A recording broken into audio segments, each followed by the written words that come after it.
desk is a mess.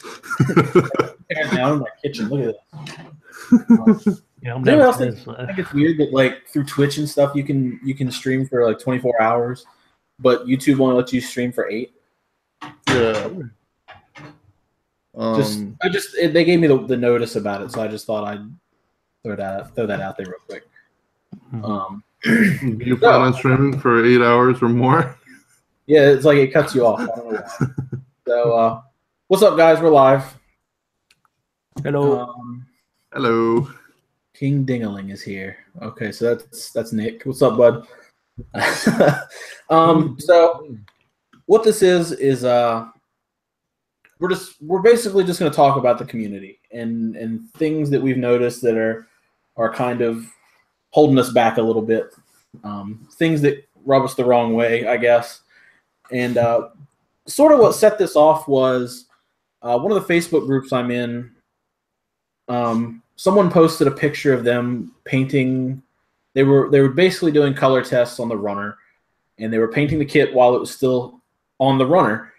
And it kind of led to a flurry of comments about how you should cut the parts out before you paint. And I was one of the people that was saying this, but this one guy decided to jump all over me about it, call me some names, and it just kind of devolved from that point. And we kind of made fun of the whole situation in one of our chat groups. And I was like, I really want to make a video about like elitism in the community because of that kind of stemmed from this situation. And Simon and Alex were like, well, let's do a hangout and we can all talk about it. And I really think that this is one of those things where it involves the community, and like even though it's something you can talk about in a video, it's much better to discuss it as a group, and everybody can contribute to the group, and put their thoughts in there. We can say what's up, anything that you may have experienced personally, things like that, and we can figure out, what maybe we can make some changes to the community as a whole and move forward, or at least have a small effect. Yeah, exactly. So everyone already knows me. It's your favorite white knight. It's Justin. You're watching this on my channel, so I'm assuming you know who I am. So I'm not really here to introduce myself, but I would like to introduce my two of my favorite co-hosts for this. So first we'll start with Simon. Hello. Is that it? Is that it? I'm Simon, otherwise known as GundamUK. And I'm very opinionated. All right. And then we got Alex. Hello. I'm Alex of Alexdadoof Studios, and I'm currently up at the crack of dawn. So, yeah, let's have a good stream. It's a truly global thing, this. Yeah, this was. Yeah, I was about to say difficult to manage what time to get on. This was really tricky to set up because we're in 3 totally different time zones, and like it's dark outside for me. I'm pretty sure it's really dark outside for Simon. It is, yep. And Alex, it's like the crack of dawn. So figuring out when we were going to do it, a little tricky. And we actually got it wrong because we were going to do it next week, and we accidentally did it this week. So we're here, whatever. So the first thing I want to talk about is just the definition of elitism according to Google, because that's what I use to define things. It's a good place to start. It's easy. It doesn't have to be completely accurate. It's easy. That's all that matters. So according to Google, elitism is the advocacy or existence of an elite as a dominating element in a system or society. So that I'm okay with that. I could live with that as a definition for basically what I would consider elitism in the Gunpla community. Now the question is, what part of this community is considered the elitist community? And I think that's where some lines are kind of drawn. I think the majority think that people who paint their model kits and put hours and hours and hours and hours of work into their model kits are the elitists, or oftentimes are considered to be elitist. I've been called an elitist several times by lots of people. Yeah. It doesn't bother me because I build toys. I really don't care. Have you guys ever been called an elitist? I don't think I have, actually. But I have been, like, when I've tried to offer advice in the past, it's often seen as being elitist. Yeah, and that's another thing that kind of That's the thing. stemmed this whole thing. Yeah, that's it.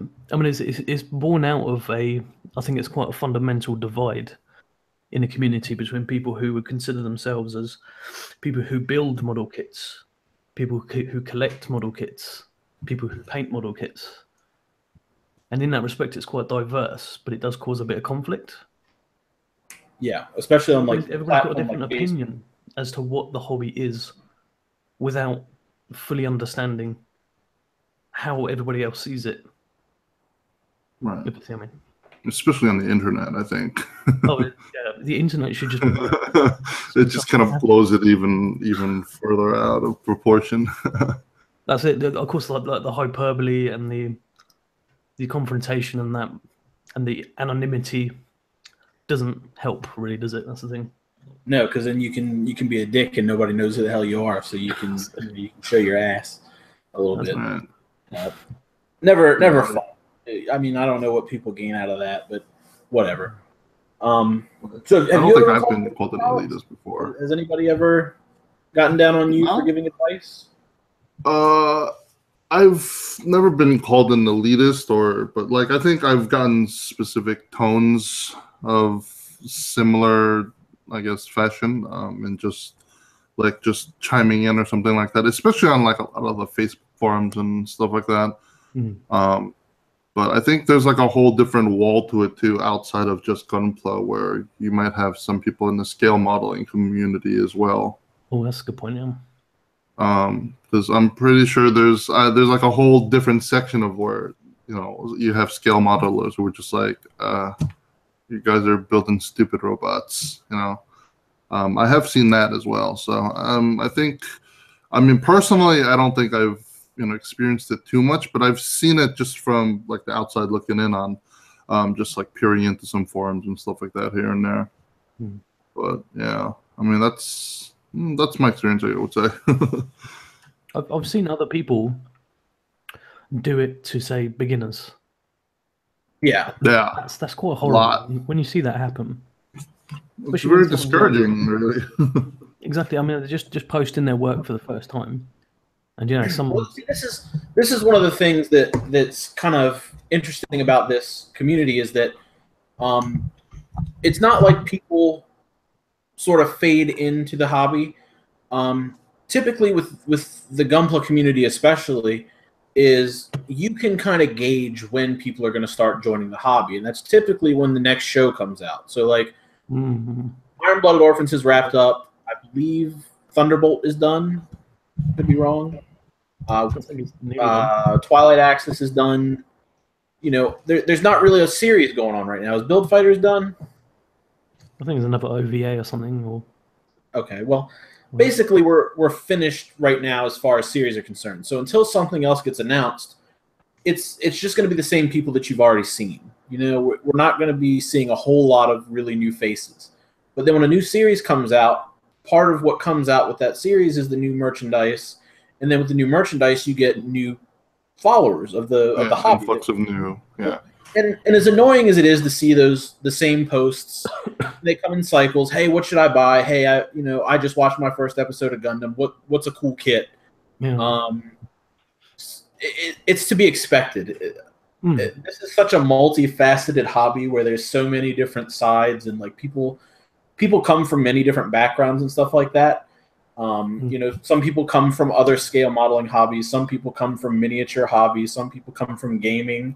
Some people come from the anime. Some people just happen to see it and pick it up. They have no other background besides that.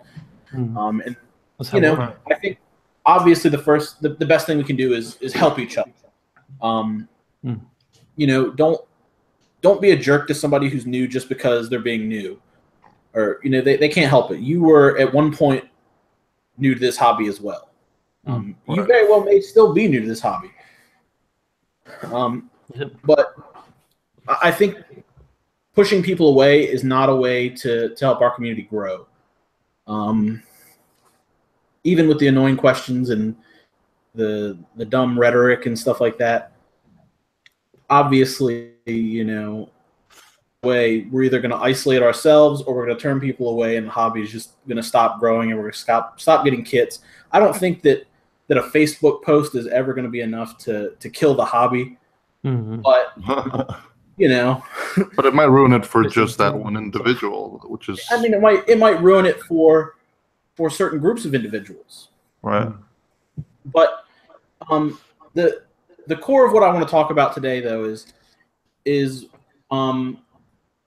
what is the difference between somebody who paints their models and somebody who just snap builds their models, and they both post on the same platform.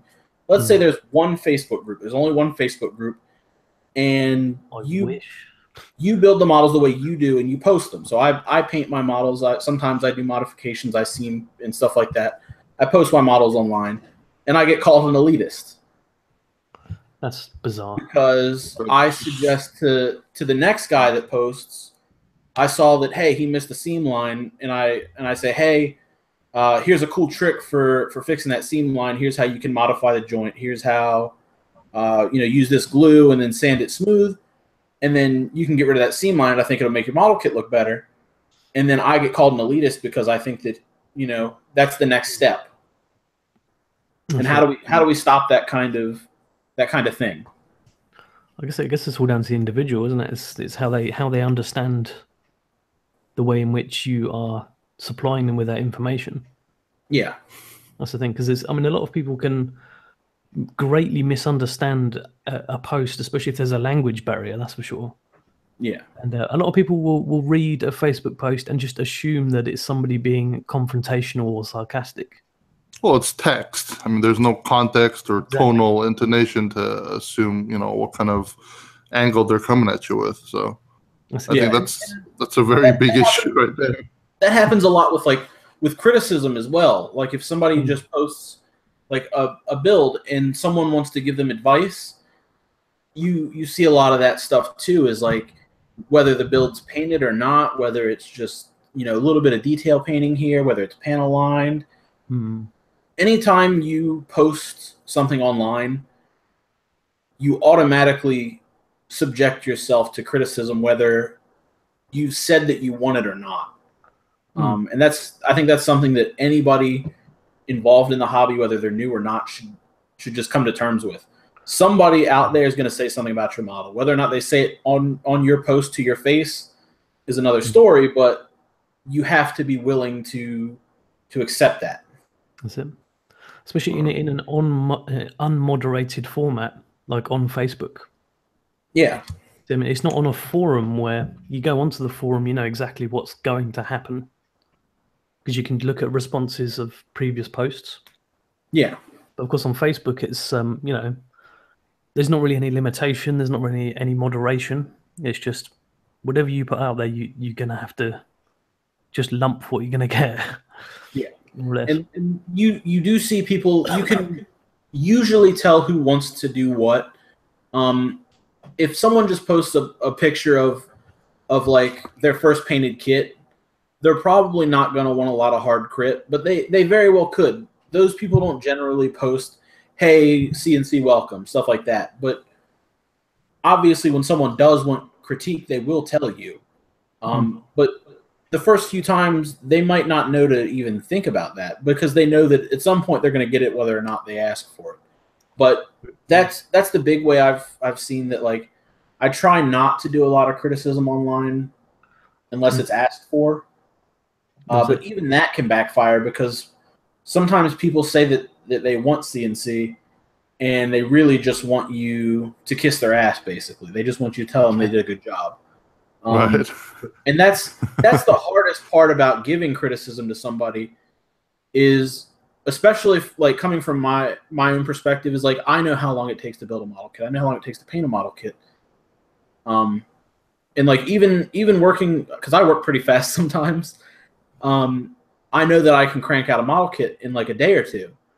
It's possible you can do it, but you won't get the same results as if you sat and spread that time out over a week. So whenever I give criticism to somebody, I try to, first of all, I try to keep it subjective, or is that the right word? Subjective? Yeah, it'd be good to make it clear this is only your opinion. Yeah, exactly. And then I try to start with things that I like about the model kit. And then I try to express the things that I think they could have done better in a way that's kind of encouraging, rather than saying, "Hey, your paint's really good. I really like your paint job. Your weathering's really nice, but you fucking suck because backhanded compliment. Because you didn't see him remove the gun." You know what I mean? Like that kind of overshadows all the good things you just said, because you're like, you said it in such a way that you're like a huge asshole because you know what I mean? Like you have to be really weird about how you give criticism in this community, because there's a lot of sensitive people that don't really understand it, I guess. I don't know. It's hard to even talk about, because I feel like if I don't say things a certain way, people are going to think that I'm talking down. Yeah, and I don't want to do that. Right. I think that's something you can't avoid, because of the fact that there's like so much discrepancy between what you're trying to say and like how you're trying to say it and how other people perceive it. So I mean, there's no other choice than for you to actually word it that way. Yeah. I think the key point is that what a lot of people don't do is they'll start their CNC with "I think." Does that mean a lot of people just say paint job's good, seam line this, instead of saying "I think" at the beginning? So people assume that they're being elitist in that way, because they're saying it from a point of being objective rather than subjective. Fair enough. And this is where a lot of misunderstanding comes about. Because you see that, you think, oh, you know, who are you to say that? You know, I mean, if you don't know that person. Yeah. Now here's another one I want to ask you guys, because I know that you guys have seen this.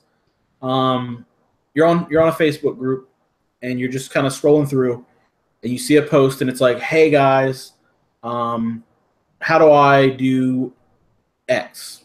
How do I broke this part? How do I fix it? Or how do I get this kind of paint finish?" Yeah. And then there's always that one guy in the comments who's never done it. Yeah.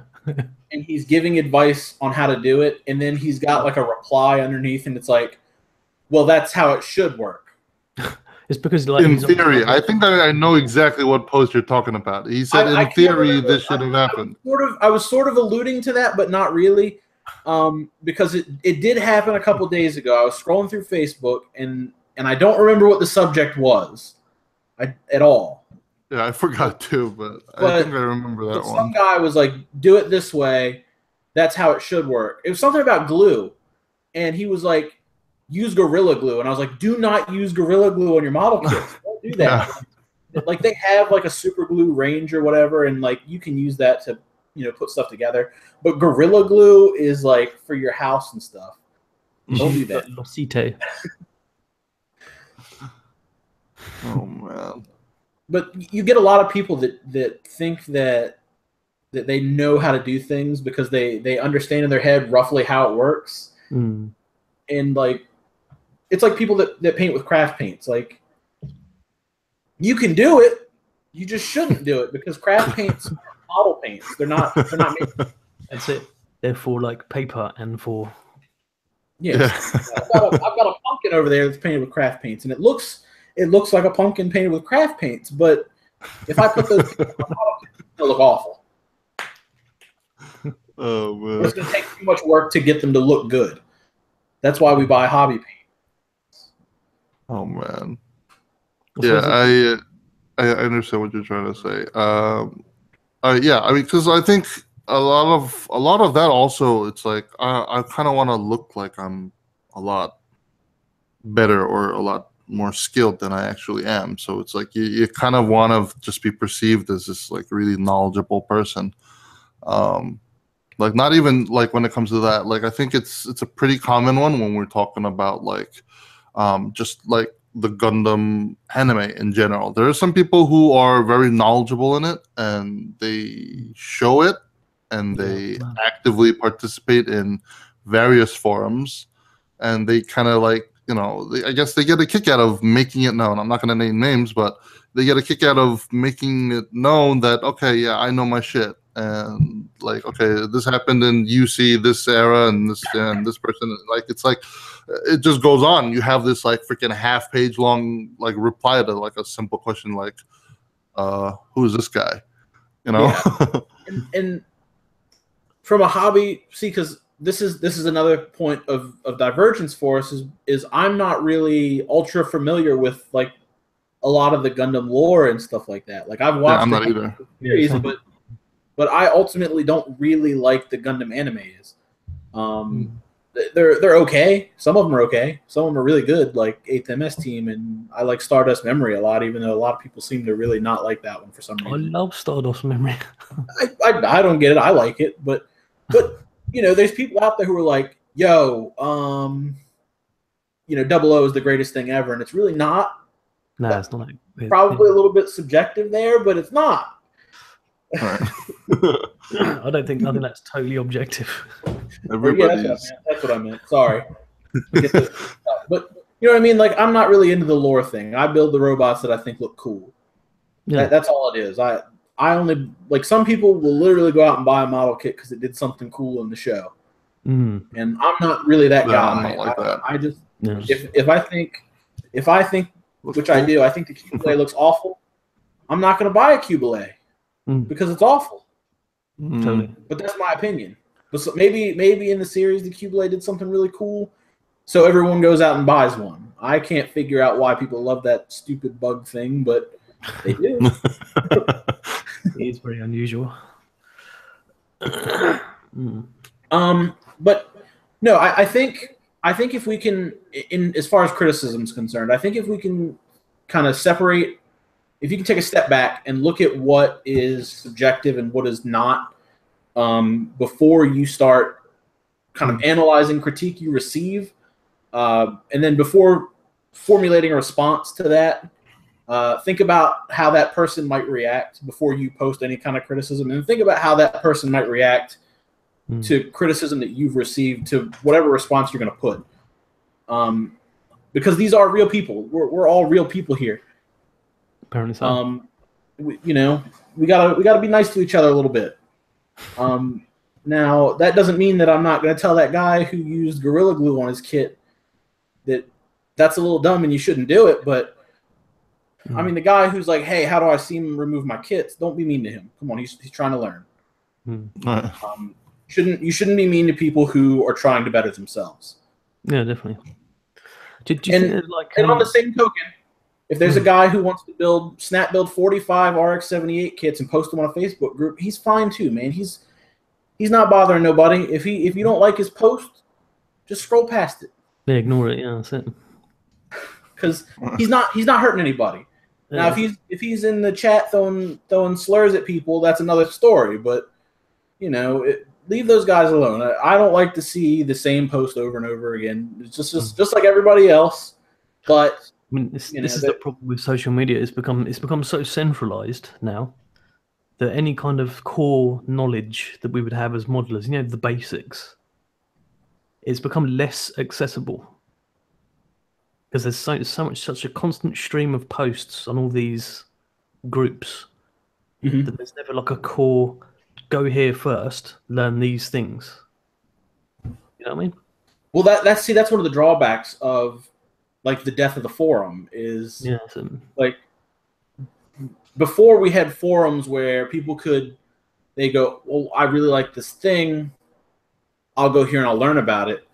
And then forums were like divided really nice and cleanly so you could post things where you want them.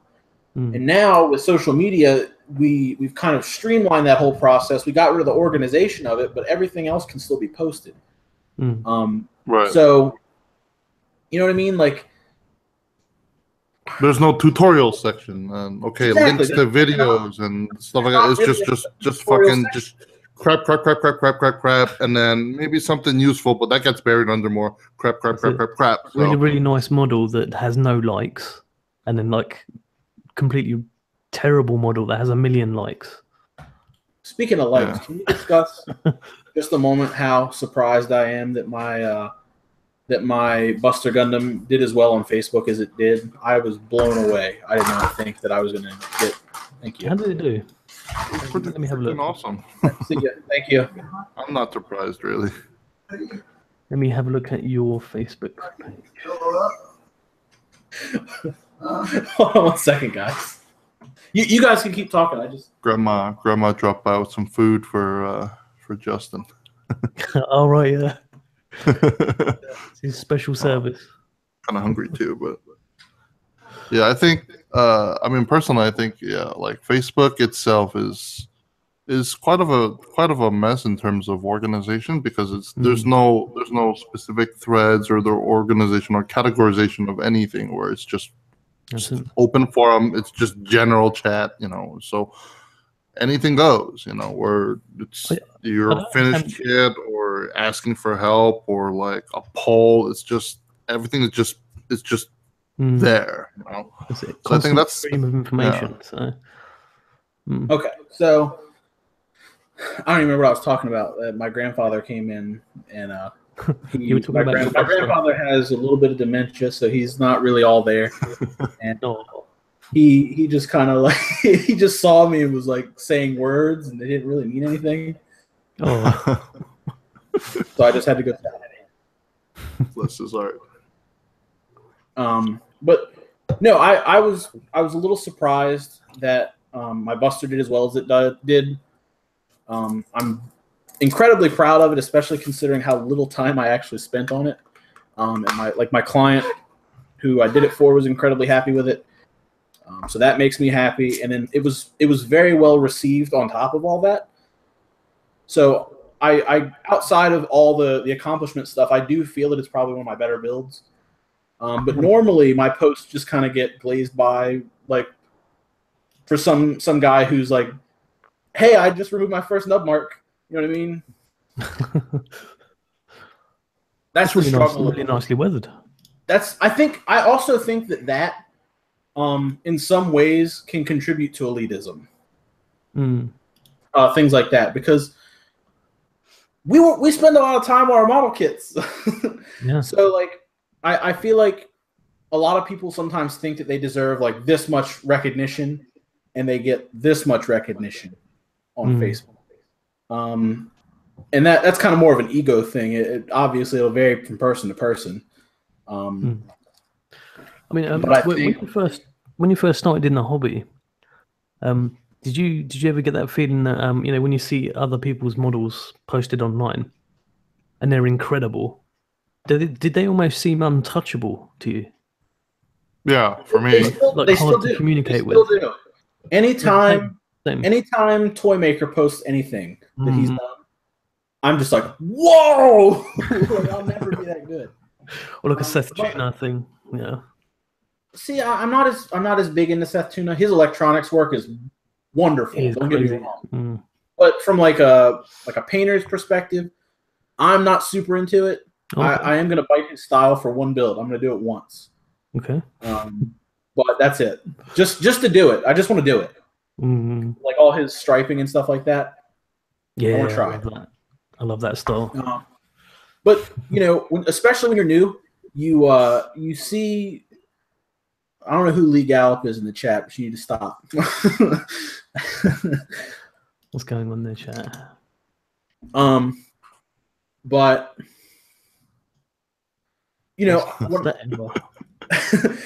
when I first started, my goal was to get better. So when I saw those people, it pushed me to try harder.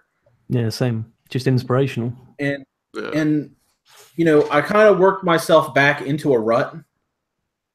Here lately, like I've had a really hard time since I finished the Buster. I've had a really hard time sitting down at the bench and doing anything at all. Like I did a stream on Twitch like an hour and a half ago, I scribed like 7 lines, and I was like, okay, guys, I'm done. And they're like, no, keep going. I was like, okay. Can you build a whole model in one stream? Well, that's what I did the stream before that. Yeah.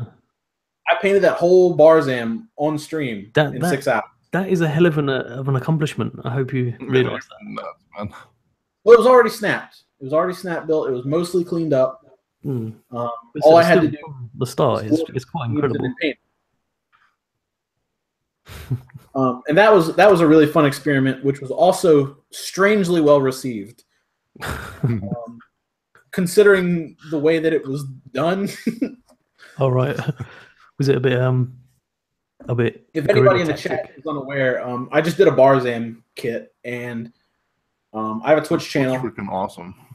And I basically took the whole kit apart and I separated each pile of parts by color. And I had the Twitch chat decide which color part we were going to paint. And then they voted on which color it was going to be painted. And then by the time everything was done, we ended up with like a Halloween looking Barzam, which is that orange came out awesome. It's basically inverted colors. If I had painted the black white, it would have been an inverted colors Barzam. So I didn't think about that. Wow. it was fun though. It was something I just kind of kicked around in my head, and I was like, you know what? I've got 2 Barzams. Let's do it. So I did it, and everybody had fun. I had fun. It was very motivating. It really pushed me to get it done. I really wanted to get it done, and but now I'm back to where I was. Like I don't really want to do anything again. Up all of your model energy in those 6 hours. Yeah, I mean, I think the streaming aspect really helps you kind of like focus and get on track. Like for me, I have like Jazz Thursdays. So like if I'm kind of in a rut, like I'm like, all right, Thursdays like Gunpla Jazz. I gotta do something. So like it forces me to sit down, and then it'll kind of get the momentum running. So I find that streaming really helps. Yeah, that's what I do if I'm kind of stuck for like more than a week. I'll sit down in my hobby room and I'll just make myself work on something, and then eventually something will click and I'm back into it. Because it seems like once I get moving, I'm good. But it's like just that initial start. That's the same problem with me too, man. Yourself get down and do it is the hard part. But when I stream, my favorite thing is that I can interact with my audience, and it's something that like even like live streaming here on YouTube right now, like we're doing now, we can interact with the audience. But just like a regular video creator, you can't really do that because people can ask you things while you're doing them, and you can go, okay, this is how I do this, and then you can show them. Yeah. And I think that's a really cool thing to like build on. Like people can learn that way. Right. Man, we got derailed a little bit there. Sorry. So have you guys, even you guys in the chat, have you guys ever experienced what I consider snap fitting elitism? Snap fitting elitism. As strange as that sounds to say, it's a thing. Yeah. Is it? Yes, it's 100%. I mean, I think SnapFit was like a pretty big thing back when that episode of Build Fighters released. Oh yeah, the guy with the Destiny or whatever. The boxer, I forget his name, but like as soon as that happened, it just kind of blew up on a lot of the forums where people were kind of like just fighting about it. I have no idea about it. Can you fill me in on that? Because basically what happened was in the episode of Build Fighters, like the guys who are like on other like teams, they were going up against this one like boxer, and he was fighting for his like little brothers in a hospital, and he was using gunpla that his little brother built, which were just snap fits. And so there's like this one scene where it's like you're nothing snap fit, and then he gets owned by the boxer, but yeah, it's like that was a pretty big like trigger for like starting this whole movement where it was like, yeah, snap fitters are kind of lame, and then you have the other side. It was like, well, there's nothing wrong with snap fitting, and I honestly didn't really think much of it, but I didn't realize like how big of an issue it was until like I think Zach covered it in one of his videos or something like that. Well, I've experienced it before that, like even before that. Wow. At one point, in somehow or another, I ended up in this like secret Facebook group with like it was like 20 people, and I guess I rubbed somebody the wrong way, and they were kind of like poking fun at me because I was the only real active member in the group that built and painted their model kits. And this like people would post in the group and be like he had like one of these big parts and it had a sink mark in it, and he had sanded it and you could see the sink mark, and he's like, I should really like real modelers would fill this sink mark in, but I think I'm going to leave it alone. And then like put like a little emoji next to it, and it was like a really smart ass thing to say, but it's like if you actively point out flaws in a model kit and then acknowledge that they're there and don't fix them, I mean, it doesn't bother me at all. I don't care because it's your model, but like you're kind of being an asshole for no reason. I mean, isn't that just more trolling rather than elitism? Sort of, but these people genuinely believe that like snap fitting their model is like the best way. You know what I mean? They're molding, and this is another thing that Gunpla modelers will experience that no other like modeling hobby really will, because everything's pretty much molded the way it's supposed to be. That's it. And that's what sets us apart from like scale, like tank modelers or plane modelers, is like those guys get kits that are molded in one color. Yeah, that's true. One.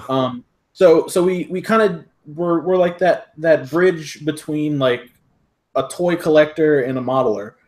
Like we can definitely treat these like models, like real models, but really you can put them together and they're toys. It's a toy. This is a toy. Yeah, absolutely. Yeah, and then you have those people who are like, don't call it a toy. It's a model. I don't understand. I never ever understand. I don't care who you are. Look at me, chat. You're building toys. Shut up. Don't sugarcoat it. If it's got points and you can play with it, it's a toy. Just because you don't treat it like one doesn't mean that it's not one, because it is. Gunpla is toys. It's a poor man's action figure. Because you have to put it together yourself. You're shattering minds right now. No, the truth. No. I mean, it's true, but no, I do think that snap fitting elitism is a thing. I do think that what you were saying was sort of like a troll, but there are people out there who genuinely think that. There you go, Dave. That I think that there's people out there that really think that like painting models ruins them. And that was kind of what I was going to segue into, Dave. Is you see a lot of Gunpla is freedom thrown around. Oh my god! And it always comes to this. I feel like the biggest like jerk in the world whenever I bring this up. Gunpla is freedom. So it's like it's getting to a point where it's like it's so easily and commonly thrown around. It's like becoming cliche. I challenge everybody in the chat. Don't go reading through old Facebook posts, but from now on, when you're on Facebook and you see somebody giving genuine criticism or advice for improvement, and someone says Gunpla is freedom, look at the context that it's used in. If somebody uses Gunpla is freedom as an excuse to not better themselves, you know what I mean? Like that is what I think that phrase has basically been diminished to. It's an excuse for somebody to not do something. And I'm not saying that you have to do these things. You don't have to see and remove your kits. But don't use that as the excuse to not do it. If you don't want to do it, you don't have to do it. Nobody's twisting your arm here. Kind of makes me think of that movie Whiplash. You guys seen that movie? Oh, is it about the band? Yeah, the one with the Jets, where he was basically saying that the worst thing that you can ever say to somebody is "good job," because you're basically just enabling them to just be okay with mediocre and stuff. Well, again, That like sounds like elitism now. it's fine. It's if somebody wants to buy their model kits, they want to take them home and they want to tear the parts off the sprues and ham fist the whole thing together and put it on their shelf, that's fine. If they want to post pictures of that same ham-fisted model kit on Facebook, fine. It's not bothering anybody. It's not hurting anybody.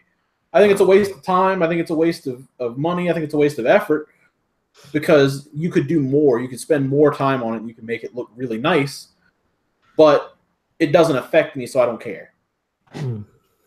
I applaud anybody joining this hobby as long as they're trying to be positive about it and like help other people out. Fine, whatever. I think the more this hobby grows, the better it gets. For the most part, most of my gripes with this hobby come from Bandai directly, not so much the community. But I don't know.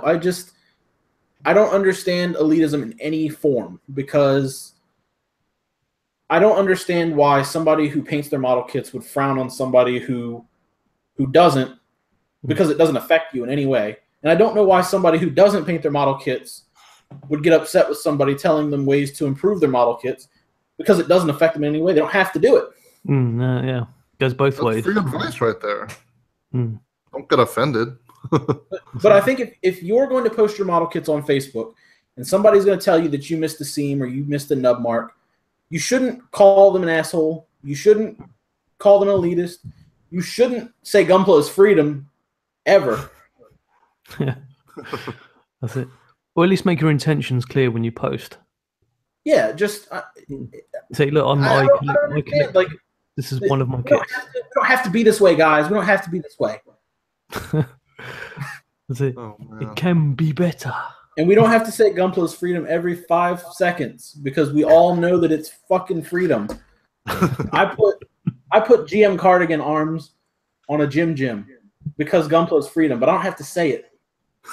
Everything is freedom. You can do whatever the hell you want. You don't have to say it. You don't hear me going, cooking is freedom because I can put hot sauce on my cereal. I can do it. It doesn't make it right. Ketchup on your spaghetti. I mean, I think it's a gateway to just enabling people. Ketchup and spaghetti. I don't understand it. Is that a real thing? Apparently so. Hot sauce in my cereal, that got me. Pasta is freedom. Gunpla Paul says Snapfit elitism because Gunpla is slavery. Gunpla is slavery. Most definitely is. Another type of elitism that you see, especially here lately, is Bandai fanboys versus anybody who builds a third party anything. Wow. Oh, that's like ever since Dragon Momoko got shut down. Yeah. You see so many people like just I don't even understand the big deal behind that. Like I'll never buy a bootleg. I'll never buy a straight bootleg ever. Not into it. But like I feel like Dragon Momoko did our community a service because they offered things that Bandai doesn't. Yeah, I'd agree with that. Well, look at Mechanicore. Yeah. Like most, even some straight bootleg companies will offer us things that Bandai won't, and they'll charge us less. I mean, I understand that they don't have to pay for engineering and stuff like that, so they don't really have to recoup any losses. But like, the point is, like, look at a Dragon Momoko kit. They did the Death Scythe TV version, the Death Scythe Hell TV version. Everybody was like, "Yo, that's great, awesome! Bandai didn't make this." And it came with water slides. I think it came with a stand. I don't know if it came with lights or not, but a lot of Dragon Momoko kits come with lights. Bandai charges. How much was the Unicorns LED set? I mean, I understand that $100. I understand that it's like 10 LEDs and all this other stuff, but it was like $100-some. And then DM pumped one out with a freaking remote control and shit for what, 40? Yeah, and then DM like reverse engineered it, made it better, and then charge less than half the price. Yeah. That's it. It's supply and demand, isn't it, really? No. Yeah. And then Bandai's doing it to us again because now we have the Exia coming out. And that's, I think it's $150. Yes. And Exia then lighting you can buy version. you can buy the LED version, and it's like it's $280 or $300. It was like 300. It's double the cost for LEDs. You get like probably six LEDs and no water slides. I'm spending $150 on lights. Yep. I can literally go out and buy 100 LEDs for under $5. That's it. But there's people that justify this purchase. And I think that is what hurts our community the most, is that people are more worried about missing out on the next big model kit than sticking it to Bandai because they don't want to miss out. But this is Bandai's marketing plan. It is Bandai's marketing plan, but they've got a monopoly. And the only way that you can show somebody that you don't like what they're doing is to not buy it. Right. The things that won't make a difference. It might not make a difference if everybody in America didn't buy a PGXE, it wouldn't hurt Bandai. I've said this before. We are just a drop in the bucket. Totally. But as a whole, and this YouTube right now is a platform I can talk to anybody in the world. Anybody in the world can go to YouTube and watch this video. They can watch this live stream. So I can only hope that we can reach out to those people. But the only way to show Bandai that we aren't happy with that business model is to not buy it. Sure, you're going to miss out on the perfect grade Exia, but would you rather miss out on a big model kit that they're going to put out another one later and another one later and another one later? Or do you want – I mean, like, I'd rather get – if I'm spending that kind of money, I feel like perfect grades especially should have water slides and stickers in the box. If they can do it for Star Wars kits, they can do it for Bandai kits. Now, Master Grades, we're splitting hairs a little bit. I think that Master Grades should come with water slides. It's a big, it's a big line. They're nice kits. Now, if you're gonna get mad about not having water slides in high grades, technically you're justified, but getting a little silly here because high grades are really cheap. Yeah, that's more for the majority of what Snapfooters buy, though, isn't it? So. Because I consider high grades to sort of be the toys of Bandai's model catalog. I love high grade. I think they're great. They're really good canvases. They look nice. They're small. Lately, they've been really nice, like insanely nice. Yeah. But if you're gonna fight, you pick your battles. Even freaking grades, like I've seen people like bash other people because like, oh, you just built the HG and not the master grade. Why didn't you get the master grade? And I'm like really? You're gonna like dick somebody just because they picked up a high grade? Like what the crap? Well, like the one I saw was the just a cannon. They were like, why did you pick up the high grade? You could have gone with the master grade. And I'm like, the master grade's what, $60, $70 on the market, and you can pick up a high grade, and that shit's not paying Bandai anyway. So yeah, like, why you gotta be such a dick? The high grade line is so vast, and like there's so many different model kits in it that I can understand why people buy model kits out of it. I understand why it's probably Bandai's biggest Gundam line. I mean, well, there's no problem to it. It definitely is. And see what's popular among collectors. So yeah, and it caters to everybody. I think master grades kind of teeter the line into real modeling because there's more to paint. There's more detail. There's more. That's all it is. There's more. But I have seen that, Alex, a little bit. Not a ton, but I have seen it. Yeah. We'll get. And that kind of comes down to a budget thing. Like some people might not it just might not be in their budget to buy the master grade or availability. Maybe it doesn't exist. I mean, you should spend money on tools. It's Bandai. And then you have those people who are like, oh yeah, like I really hate it. Like when you have those guys, it's like, hey guys, I got another one, and then they freaking just show you this like wall of just freaking like Bandai crap. Yeah. and they're just like, oh yeah, look, I just got another one. Or you have like those assholes that they're just, I don't know, they sound really assholey to me Yeah. when It's they're like like, everyone's yeah, just I have a big just problem, and giving then a there's round just of like freaking applause. stacks of just kits, and I'm like, why? That's it. Because they want to show off that they've got all these model kits. They want you to know that they got it. But it's like you have an exorbitant amount of kits that if you snapped one a day, you would still not finish this year. Like why? You'll probably never build it. You'll never get No, built. obviously not going to be able to finish it all even in a matter of couple of years. So I mean, like I don't understand. Like the showing off has to honestly stop too, because you don't see people with scale models like posting pics of their backlog saying like, oh yeah, look at how I have like 150 tanks. Like you don't see that. Only in Gunpla do you see that. It's because you don't have to paint it. Yeah, and that again, that is part of like this hobby's background, is that a lot of people that come into here are just collectors. It's the same as buying an action figure and keeping it in the box. Yeah, it's just right. I mean, I can understand the collecting aspect of it, but it's like really, like, do you have to flaunt it and just be like, oh, look, I got all this? That's it. And why are you posting that in a modeler's place, where it's clearly mostly modelers? Yeah, now I can that kind of a little weird for me. I'm not too into that. Because I mean, again, I like to surf around and see models. I like to see people's work.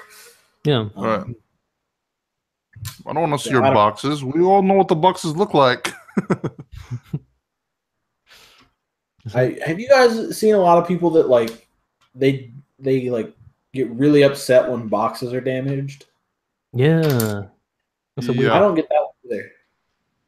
I'm sure someone. I don't know. I mean, maybe some people just like to collect the boxes. Maybe it's like from a collector's standpoint. So that might be it. But if you're gonna take it apart and build it, I mean, were you really gonna leave a stack of boxes laying around? I got in like a debate with some guy on a Facebook group about that. I was like, it's just a box guy, and he's like, yeah, but I like the boxes. I keep them. I have a whole stack of boxes for models that I've already built. And I'm like, why? Like, I keep like the really, really, really cool ones, and that's it. Yeah. You just go straight. I mean, that's I think it's very subjective, because I mean, it's everybody. You know, they like what they like. So if they don't find a need for the boxes, they're gonna value that box as something that's just kind of trivial and nothing. But other people might find that, okay, I like the boxes. I want to collect the boxes. I mean, you have all those people who cut out the box art and, like, you know, litter their wall with it and stuff. So I think it's also part of like that initial psychology of like when you receive a kit, you expect it to be in pristine condition. Whereas if you see a damaged box, you're gonna assume the contents are also possibly damaged. So it might be like a psychology thing. I think that one's fair. But like, what about buying like secondhand kits off of like eBay and stuff? Like, are you really gonna be that mad when the box comes? Then, if that's the case, like you should not have any expectations of thinking that the box is gonna be in pristine condition. Totally. I mean, damage during shipping and in transit, that's a different story. But I mean, there you go, Jay Lynch in chat. He's seen reviews in stores giving 1 star because there was damage on boxes. That's stupid. Now, I'm kind of weird about like ratings and stuff like that anyway, because it seems like people are like really few and far between. You'll see like if someone likes something a little bit, they'll be like, "Oh, cool, 5 stars, yeah, that's great." But then like people will really shy away from something that's like 3 stars. When I consider 3 stars to be average, 3 stars means it's like, you know what I mean? It's enjoyable, it's fine, it's average. Okay. 5 stars means it's like the best shit ever. But most people just think in like a scale of it's great or it's shit. There's no in between. That's it. Right. And oftentimes, unless something is like amazing, you only see ratings when something's bad. That's very true. It's like customer service. Like people only want to call to complain. They don't want to call you did a good job. That's why I don't call. I feel bad If for I get customer like bad service service people. somewhere, I don't call and complain unless it's like really really unusually bad. Like if someone like gets in my face or something weird like that, I'm not going to call and complain because I wouldn't call and it's not that I wouldn't. I've never done it. You know what I mean? I haven't gone out of my way to call and be like, hey, this guy did a really good job.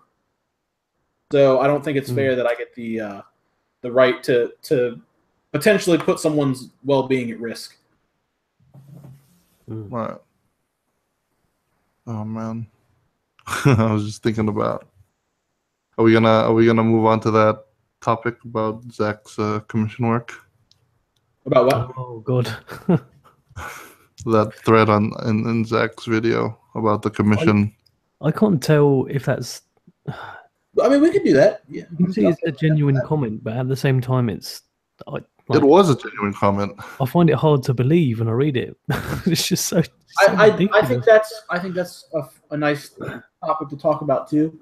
I think it fits sort of because this kind of comes from the perception that maybe you put too much value on what something is as materials rather than what something is beyond that. Yeah. And again, I think it's coming from someone who just doesn't know.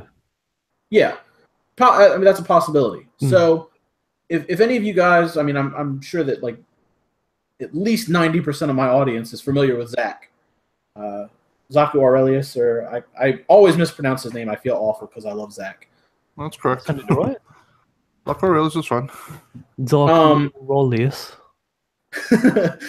But he just put a video up talking about commissions, and how he apparently receives a lot of messages about commissions, and people get really shocked when he quotes a price and they think, oh well, I thought it was going to be like significantly lower than that, and that's happened to me a lot as well. That or you see people that will contact you for commissions as reference to commissions that they've received or something like that. Right. But one of the guys in the comments on Zach's video was like, you shouldn't charge people for the time that you put into the model. You should only charge them for the materials and the cost of the kit. And because you're doing something you're enjoying, therefore it's just fun and enjoyable for you. Therefore, you shouldn't. Like you shouldn't be paid for something you enjoy. That's just like, ridiculous. And I quote, "You should be humble," which is what they said. You should be humble. Like really?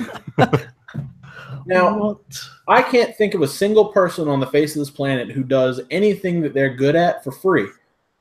And this, strangely enough, now that I think about it, did you guys see that thing I posted on Facebook last night? The band Suicide Silence. You can pay them. You can pay them $150 to do work and be a roadie for them for one day. So you can pay a band $150 and then do manual labor for them. Like that's basically the equivalent to this. Is that there's somebody out there making money off of your work? That's I feel like that's illegal.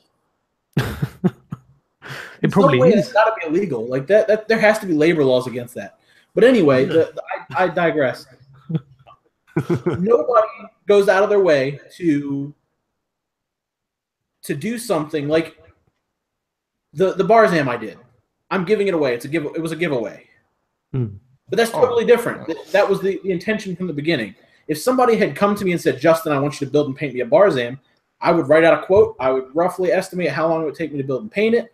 We would go into details. And then I would hit him with a price. We'd negotiate. And then based on that transaction, we would either begin or we wouldn't do it. That's just the way commissions work. That's it. You can't expect somebody to pour any amount of time of their life into something and not be compensated for it, because literally your time is the only thing you can't get back. Right. If the model kit breaks, you can get another one. If you run out of paint, you can go to the store and buy more. You cannot get your time back, so you 100% should be compensated for that. Even if it's as little as like $1 an hour, you should 100% be compensated for for the time that you put into a model kit. You should value yourself, and you should value the time that you put into it. That's it. I mean, like my argument to that, like, because I was like, this kind of triggered me, but my argument to that was like, he's taking time away from his family that he could be spending with his wife, with his kid, or that he could spend just relaxing and just kind of chilling out, you know, like that's it. And to do the work that is for you. So obviously that time is going to be worth something. But like, I mean, where do you get off coming in and saying like, okay, well, I wouldn't charge that much. I would, you know, if I were you, I would only charge $50 for a painted HG kit. Like, really? Just because HG kits cost like as little as $10 doesn't mean that a paint, like if I quote you $50 for a high grade commission, it's not going to look very good. I can promise you that. Yeah. It's, I mean, I don't know. I want to see what a $50 commission HG kit looks like, because in my mind, I'm thinking somebody snap fit a kit and then just kind of, you know, in my head, that's how I would do it. Is I would either paint it on the runners, or I would paint it as one piece and not mask anything. I would just kind of dip it in a color. I would just kind of freehand shape craft paints. That might be a fun challenge. I might try that. I might try to freehand paint an entire model kit like as one piece. Do it. Yeah, then you could win like the Korean leg of the GBWC or something, you know, just dip it in silver, you'll be good. Win first place. Paint it silver. I couldn't even win a GBWC over here. I don't think I stand a chance against these guys. I definitely can't stand it against the Koreans. You guys take model building seriously. But yeah, I mean, going back to the whole like thread, it's probably still up there. I don't know. Zach's probably too busy in Japan and stuff to like really do anything about it. But why are you not having fun? Like, I don't know. It just seemed like this guy didn't have a very firm grasp on what art is. Because I mean, we were talking about this earlier, how he was like, yeah, I mean, you know, somebody I know who's very sick and they use art in their therapy. I wouldn't value that art as much. And I'm like, are you kidding me? Like, that's of course going to be valued at something that's way higher than a freaking, like if I had the Mona Lisa in my room. Yeah, because I mean that's art that actively helped somebody I know heal and get better, and like I don't know, like it was just the thread just kept going on and about how Zach should basically charge less because of the fact that he's doing something that he enjoys. Therefore, he should be humble and not, you know, put himself up on this pedestal and be an elite or elitist to the point where he's going to be charging a lot of money for whatever work he does. And then they were giving him shit about like, yeah, okay, you should just give a flat rate for whatever kit that you do instead of like, okay, it's going to take you X amount of hours with X amount for materials and X amount for the actual modifications. So I was just looking at this and I was just going like, I don't understand why you're basically saying that Zach is, I don't know, you're essentially saying that Zach is some kind of like jerk who's just going to try to like rip you off just because he's like looking for money, which is not the case at all. No. Yeah. And I think a lot of people that can be the misconception. Like right now, I'm about to go into layoff period for work, so I'll be doing commissions for money, but it's not like I'm working a full-time job and then I want to do commissions just so I can make bank. Because if you want to make bank, Gunpla is not the place to do it. No, definitely not. People in the Gunpla community are pretty cheap. It's a service. This is not the place to look at the definition of service. You're actually doing work for somebody else. That's what service is. Yeah. I mean, if you don't like it, then okay, you don't have to like it, but don't call someone's integrity into question and say, oh Yeah. yeah, he's just out to get money. You know what I mean? It goes back to twisting someone's arm about criticism. If you don't like the cost of somebody's commission work, you don't have to do it. You could very easily take all that money and go buy the stuff and do it yourself. And that I think that's exactly what that's he said in definitely his what video. Zach's ultimate message is that Zach. The cool thing what I like about Zach is that Zach runs, first of all, the pinnacle of review channels. Like the amount of content he pumps out is insane. But he also puts out really good actual modeling videos. Yeah. And gives out really good modeling advice. And like he kind of hits every single angle of this hobby that like no other channel I've ever seen does. And he wants to see people grow. He wants people to become better modelers, which is, in case you guys haven't noticed, has been like my mission since I started putting out tutorial videos. Is like, I want to put information out there for you guys to absorb, so that you can become better modelers. If you want to, you don't want to do the shit that I tell you can do, don't do it. You know? But Zach does that. Zach puts out content for everybody. If it might not be. Like, you might not get as much actual modeling advice off of Zach's channel compared to his reviews and stuff, but there's a little something for everybody here. And that's what I like about Zach, is that he stays busy doing stuff for everybody. You don't get a lot of that from the community. Yeah. Does seem like a bit of There's a lot he's doing for just for people, because with especially like the YouTube platform, AdSense has not been very helpful. No, I put out like last year, like I think everybody's revenue has dropped down. I wouldn't know because I'm not monetized, but I think I put out 3 or 4 videos in the past month, and I've made, I want to say, 70 cents. That's pretty good. That's actually wow. If you think you're making money on YouTube, you're wrong. Yeah. So like, you have to understand, with the sheer amount of like just volume of work that he puts into making a video. Like, I did a live stream where I was just editing video, and a lot of people were just like, wow, does it take that long to edit like a simple 10-minute video? I'm like, yeah, it takes hours. Yes. So like, he's pumping out 3 videos a day, like on average 3 videos a day. You know, like, y'all have to understand, like, if he's doing a commission, he's doing it because he believes in that project. He doesn't just take any project either. You know, like, he has to actually believe in it. And if he were in it for the money, then he'd probably lay off the videos and probably just do commissions full time. That way he doesn't have to go do a day job in the morning either. I think a lot of the time people just don't understand, really. Isn't he in Tokyo right now doing a guide or something? Yeah. That's dedication. He's getting lost so that other people don't have to. I wish I could get lost in Japan for a little while. That'd be nice. I love getting lost in Japan. It's so much fun. I would go to Japan. I would spend one day just eating. I want to eat all kinds of weird shit that I can't eat here. And then I want to go, and then I want to spend the whole rest of my time buying model shit. I want to spend more money than I actually have. I'd probably buy more tools than kits, honestly. That's what I did last time, yeah.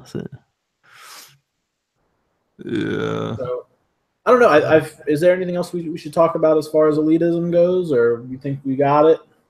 Anybody else got anything to chip in? Anybody?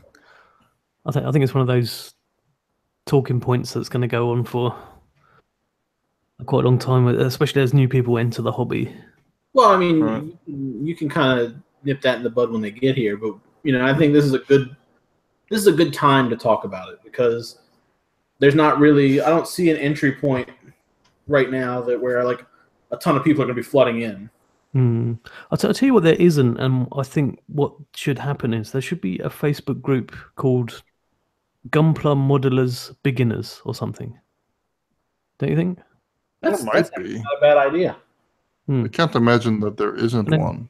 Exactly. Gotta be one. Just moderate it well. Put people in there that say, feel free to share anything on here.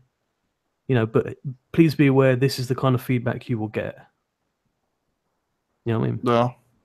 Just make the intention absolutely clear. But then again, saying that, I mean, I've run a Facebook community, and I know for sure that nobody reads the rules ever. Oh no, absolutely not. No.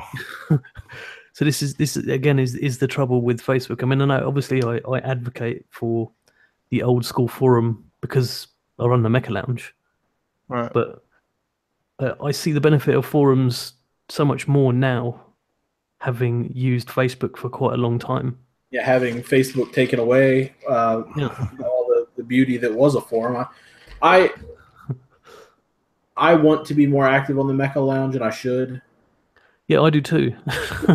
My struggle is that it's such a chore that my least favorite thing about modeling is finishing a model and posting it online. Yeah, this is very true. Because then you've got to upload like 4 different albums. Yeah, you got to put some on Instagram. You got to put some on Facebook. You got to put some over here. You got to put some on your blog, and then you got to share it to all these groups, and you got to put it on all your social media. It takes like 2 hours. The pictures as well. It just takes forever. It's like taking good pictures. Like 2 hours just to put all your shit out there.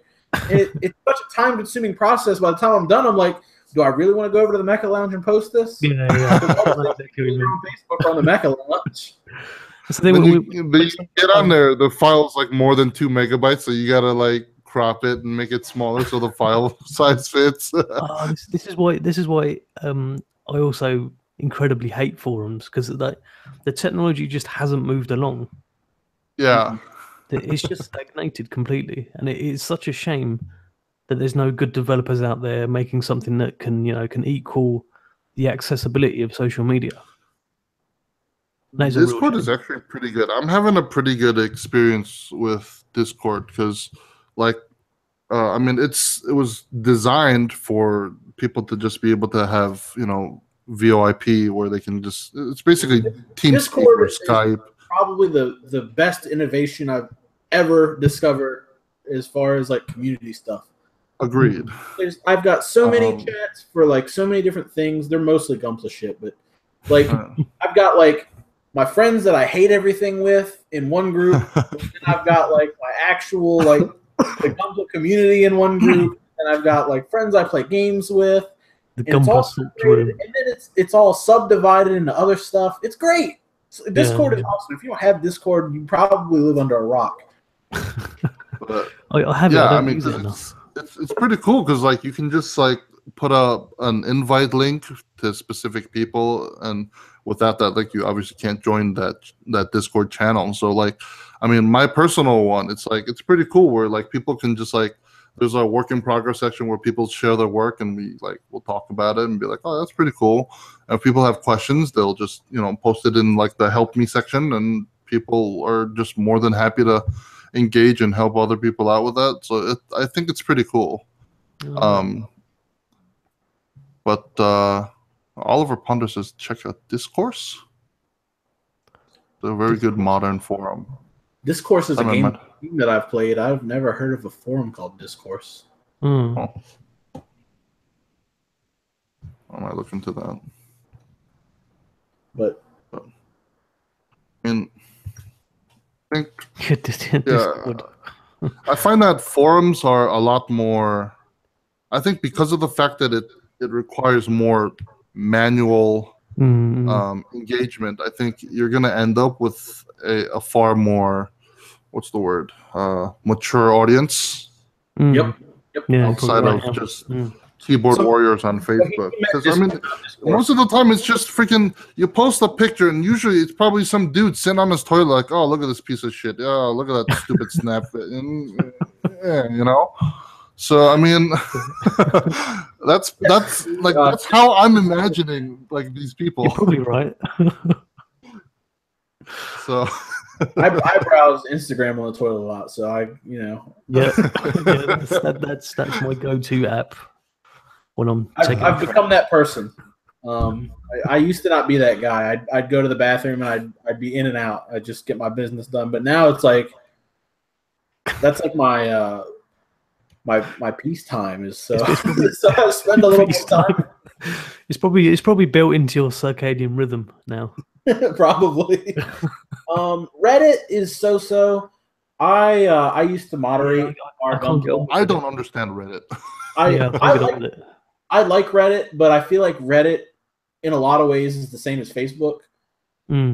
It's like it's kind of like if Facebook was a forum. Okay. That's kind of what subreddit or what Reddit is. It's like, you know, it's face forum. It's face forum. If you have a lot of really like weird interests and stuff, yeah, cool. Go to Reddit. It's cool. It works. But I personally like using like the GBA, the Gunpla Builders Association subreddit. Jesus Christ, Discord has been really cool because like they keep a pretty tight community and there's a lot of really cool people over there, and it's a lot of fun. You know, it's kind of got me, you know, to do more, and it's a cool way to interact with people because again, it's live. It's like a big chat room. You can post something and they've got like a whip section. You post your whip in there, and then you know people say stuff about it. That's it. That's easy. But you know, I can see where people are concerned about like the longevity of it, where you can't exactly post a whip picture and then come back 6 months later and find that whip picture. Yeah. But it loses if you're not really concerned about that, it's great. I think about Discord. It's like a forum that's a chat room. Yeah, agreed. Yeah. It's like back in the old days having 5 MSN Messenger windows open. Oh my god, those days were horrible. I had like every messenger at one. Messenger. All of them. Like ICQ, MSN, AIM. Oh, I used to love ICQ. Is that still a thing? That's probably still a thing. I don't know. I mean, AOL Instant Messenger just went down. Yeah. Sad times. Ish. ASL. ASL. Oh my god. All memories flood back. Horrible. Okay, Lee. So the way Discord works is you can make it and then you can like link it to your social media, and it'll find other people that have linked it to their social media that you know, and then you can like make a friends list, and then anybody can make a room. And then like some places, like there's a couple Facebook groups I'm in that they have like if you go to their about section, they'll have a link to their Discord chat, and you can just jump into it. If you go to my Twitch stream, underneath my video, there's a Gunpla Builders Association link or a picture. If you click that, it'll take you to the GBA Discord, like straight away. So, I mean, there's a lot of different ways to do it. You can make one yourself. You can just do like one-on-one chats with people if you want to do it that way. It's built for a lot of different things, but I think Discord's really cool. Yeah, I need to use it. I'm hoping that now. Do it. You need to get in me and John's chat. John, such a cheerful fellow. He's the cheeriest of the cheery. Join a server. Okay. So, I think we've hit most of what there is to talk about. I mean, yeah. Just try and be nice to that new guy. Try to be patient with him. If you see somebody who posted a painted kit, don't be an asshole and tell them that they did too good of a job. Again, it all comes back to that one thing. Don't be a dick. Yeah, just don't be a dick. As long as there's not some guy out there who's like being mean on purpose, don't bother anybody. If you don't like something, just scroll past it. Take criticism with a grain of salt. If you really want to improve, pay attention to it. If you don't want to improve, don't. You're wrong. It's worth saying as well that there are actual elitists out there, but there's just not that many of them. Yeah. And if you ignore them long enough, they'll go away because No. You know, if you're not reacting, then they don't have anything to say. They'll still talk shit on your posts, but if you just scroll by it, if you don't reply to their reply, they don't have anything else to say. It's done. Yeah, that's it. Simon, weren't we talking like a while back about scale modelers and like the whole community out there in the UK? Yeah, I think the divide is a lot wider between scale modelers and You guys have like a much larger like scale modeling community out there and like miniatures and stuff because you guys are like GW's home base. So yeah, I'm sure minis is like a Right. huge. It's especially military scale modeling. It's just way bigger here than any sort of sci-fi or mecha or Gunpla stuff. So like there's a whole like a lot of like looking down upon, especially like gunpla and stuff.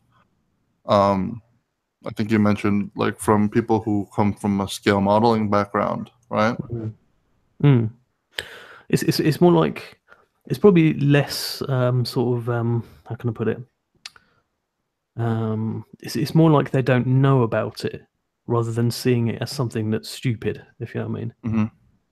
So I mean, it would be. I feel like it would be fine if like it was just like, all right, like you do your stuff and I'll do mine. But the problem is, you were mentioning that like they're actively like stopping you from trying to hold events and stuff like that too, right?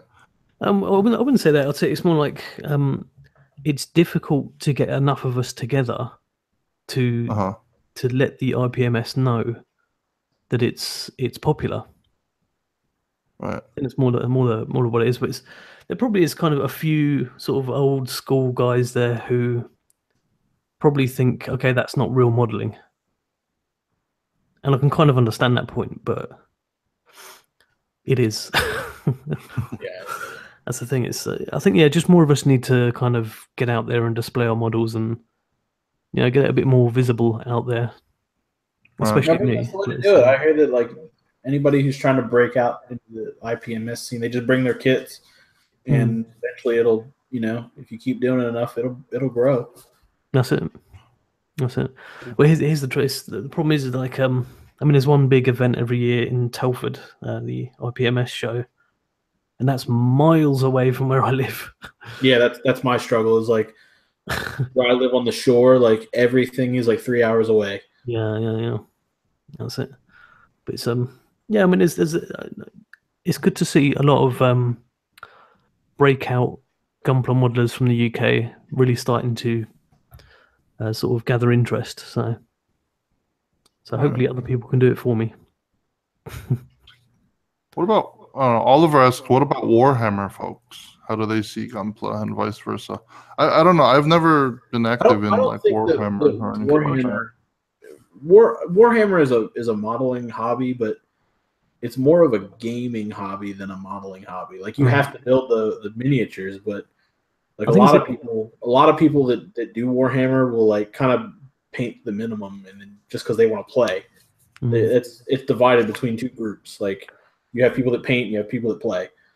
I think it's a very different style of painting as well. Yeah, definitely. I'd like to try. It's much smaller. I think it's pretty cool. Like I've seen some amazing like steampunk work.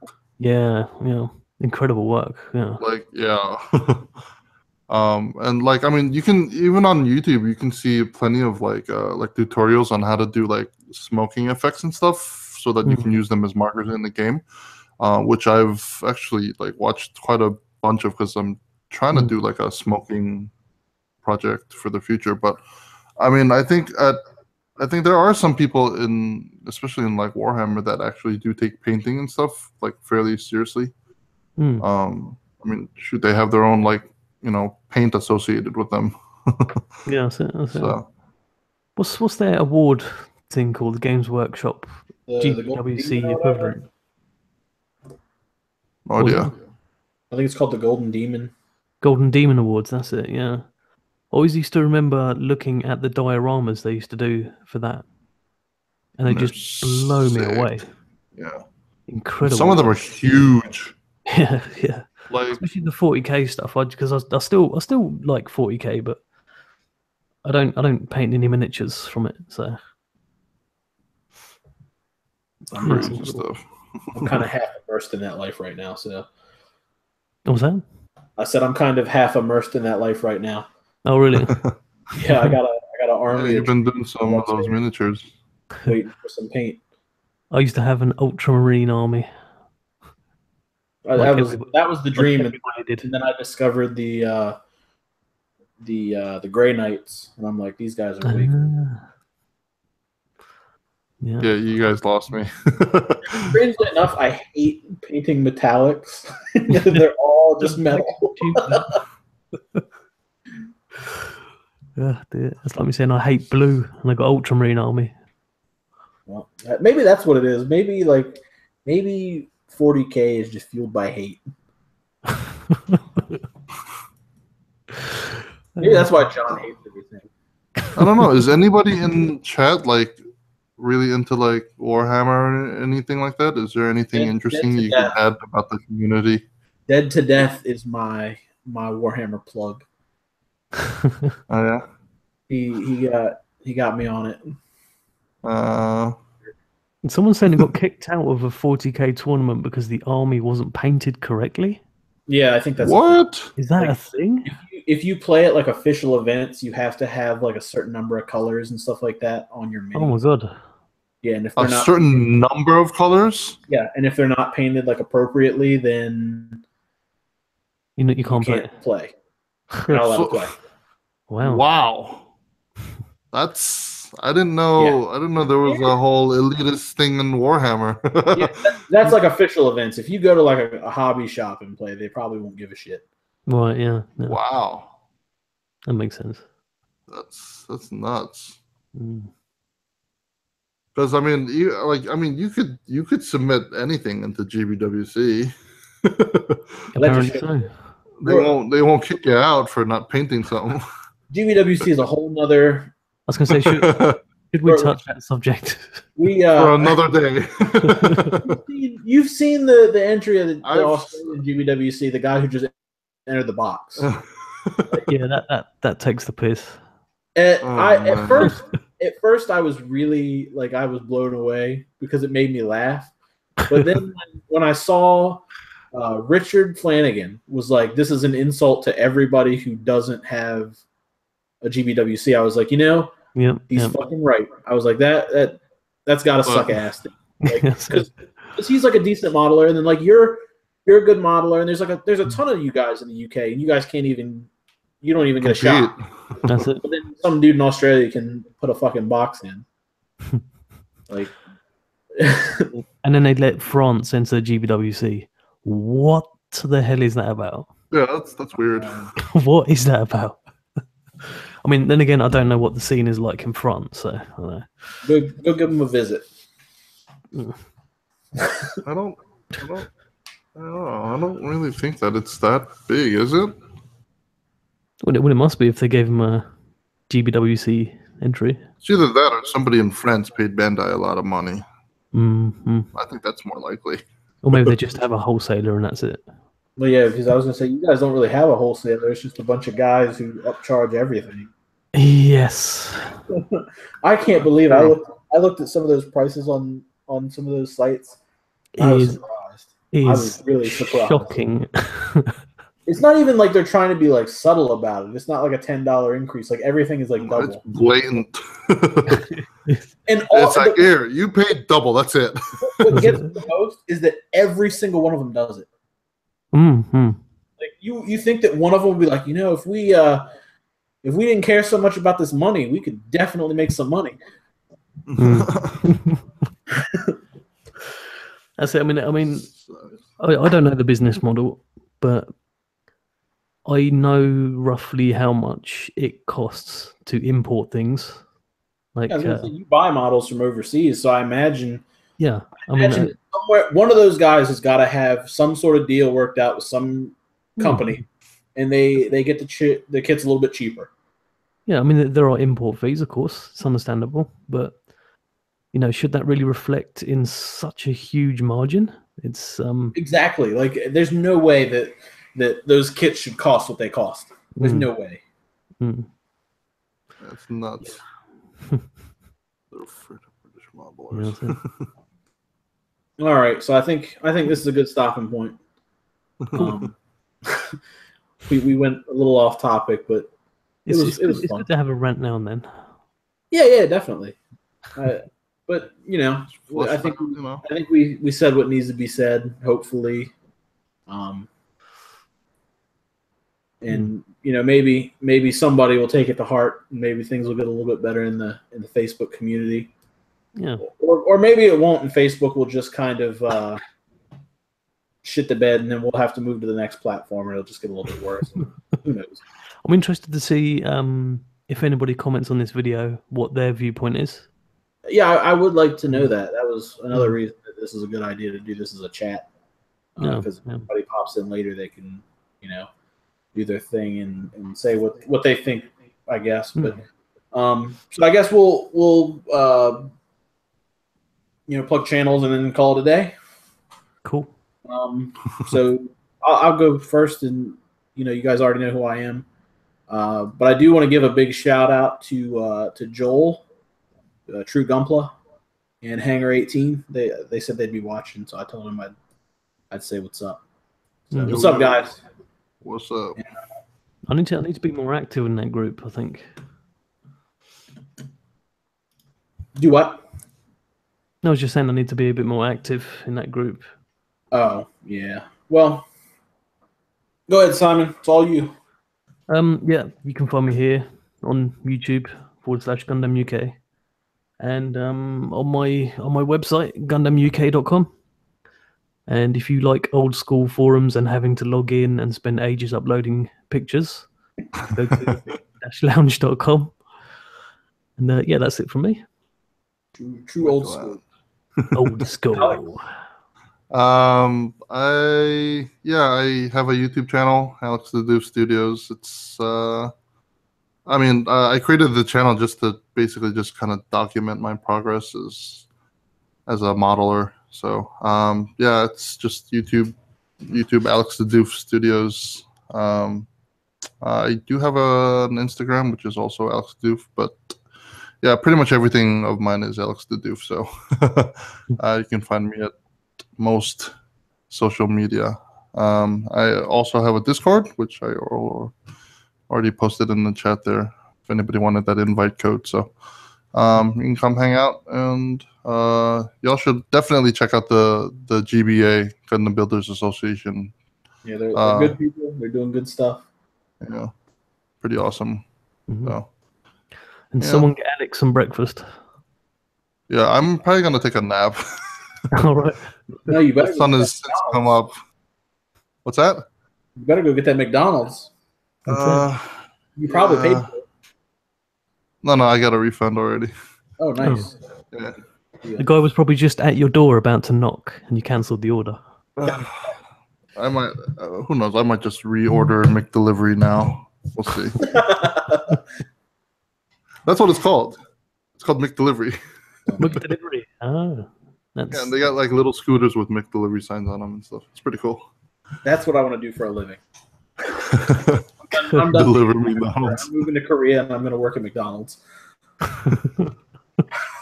That's a strange career choice. It's got to be.